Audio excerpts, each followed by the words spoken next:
नमस्कार, SK9 येवला न्यूजमध्ये आपलं स्वागत आहे आणि आता बातमी पाहणार आहोत आपण येवल्याच्या संक्रांत संदर्भात। संक्रांत निमित्त वस्त्रोद्योग मंत्री संजय सावकारे यांच्या पत्नी रजनी सावकारे यांना देखील येवल्याच्या पैठणीची भुरळ पडली आहे।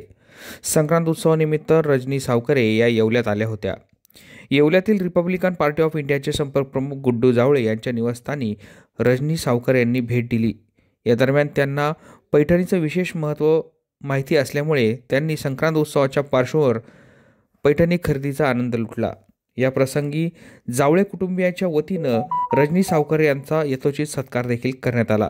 या प्रसंगी संपूर्ण जावळे कुटुंब उपस्थित होतं। SK9 येवला न्यूजसाठी दीपक सोनवणे, येवला। या बातमीपत्राचे प्रायोजक आहेत Atal dental clinic, root canal, smile designing, cosmetic and laser dentistry, digital x ray, लहान मुलांचे रूट कॅनॉल, दंतरोगाविषयी सर्व अत्याधुनिक सुविधा। फोनवरील बुकिंगमुळे प्रतीक्षेचा कालावधी अत्यल्प। ठिकाण अट्टल दातांचा दवाखाना, कापड बाजार, मेन रोड, येवला।